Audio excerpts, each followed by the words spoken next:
Good morning. It is Sunday, May the 16th, 2021, and the title of the message today is We Are All Called to Be Gideons. We're going to be having a Gideon guest speaker in our in-person service, so I thought there couldn't be a more appropriate topic to choose on such a Sunday than to talk about the story of Gideon from the Old Testament. The account of Gideon is an interesting and memorable one. It is a story I remember from my days in Sunday school as a child, mostly because of his miraculous victory over the enemies of Israel, but also because of his doubts and need for reassurance that he was called by God to do something great. The backdrop of Gideon's story is set in Judges chapter 6, verse 1, where God's word says, "The Israelites did evil in the eyes of the Lord, and for 7 years he gave them into the hands of the Midianites." As they often did, the Israelites had fallen into idol worship and fallen out of love with God. So God used an ungodly nation to remind them of the godly nation they were supposed to be.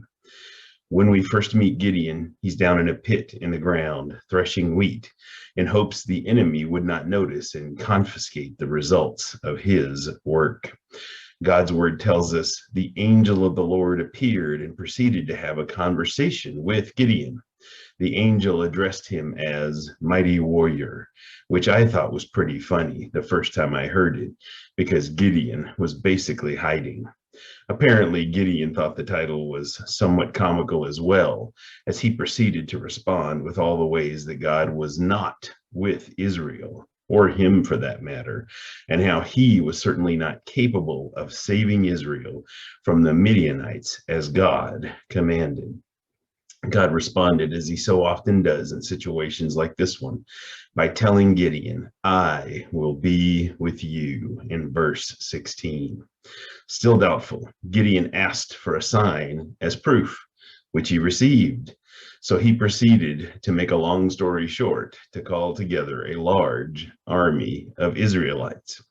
But he still doubted God's promised victory and asked God for more proof via the signs of the wet and dry wool fleece, both of which were provided just as he requested. Gideon's tenuous faith was tested further when God told him this in chapter 7, verses 2 through 4. The Lord said to Gideon, "You have too many men. I cannot deliver Midian into their hands, or Israel will boast against me. My own strength has saved me. Now announce to the army, anyone who trembles with fear may turn back and leave Mount Gilead." So 22,000 men left, while 10,000 remained. Apparently, Gideon wasn't the only one who wasn't so sure about God's promise. Continuing in verse 4, "But the Lord said to Gideon, there are still too many men. Take them down to the water, and I will thin them out for you there. If I say, this one shall go with you, he shall go. But if I say, this one shall not go with you, he shall not go." Well, when God was done sifting his soldiers, only 300 men remained with Gideon out of the original 32,000. Gideon must have certainly felt like the odds were not in his favor, with only approximately 0.2% of his army remaining. So God gave him one more assurance by allowing him to go down with his servant to the enemy's camp, so he could overhear that his enemies believed God had already handed them into the hands of the Israelites.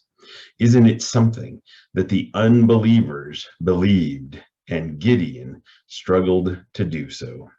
Well, as you probably know, if you're familiar with the story, from this point forward, Gideon was finally convinced as well.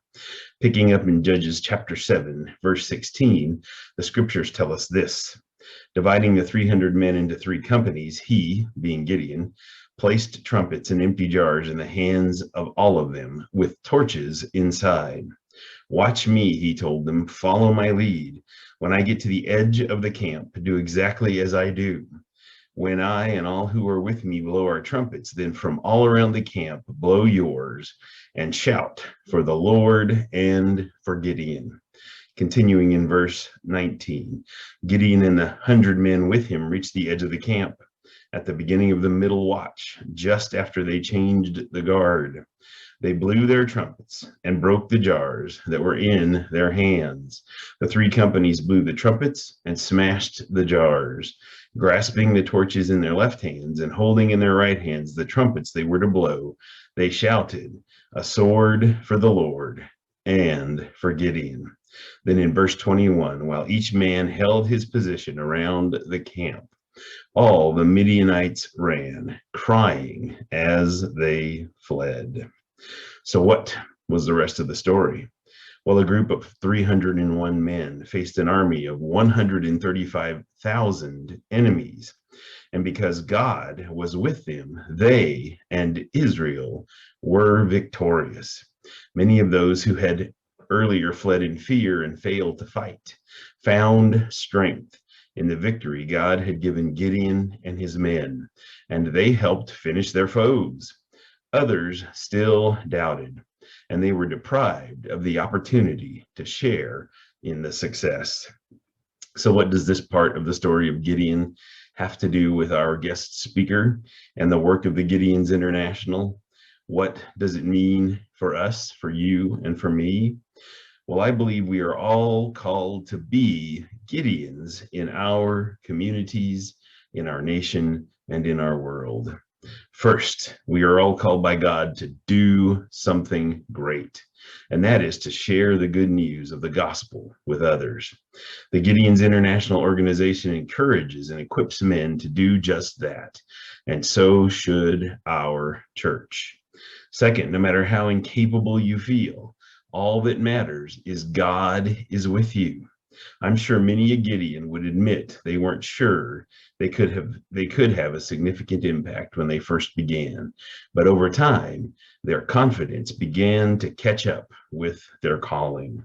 The same can happen for you and for me if we choose to be faithful and to believe God's promises. Third, if God is with you, you can accomplish great things for him, even if you do it alone. If God could defeat an army of 132,000 with a group of 301, imagine what he can do with a small group of faithful believers sharing his word with a lost world.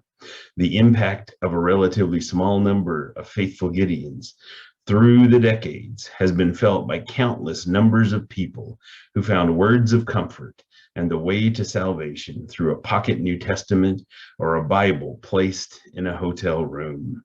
We can support the Gideons in this effort through financial gifts, but more importantly, we can partner with them through prayer and by being faithful witnesses ourselves. Finally, the faith of a few can encourage others to join in the fight. When we're faithfully sharing the good news of the gospel, we'll experience success. And when we do, we'll encourage others to join us and to do their part. And God, as he did ultimately in the story of Gideon, will receive the honor and glory of the victory. May God bless you this week.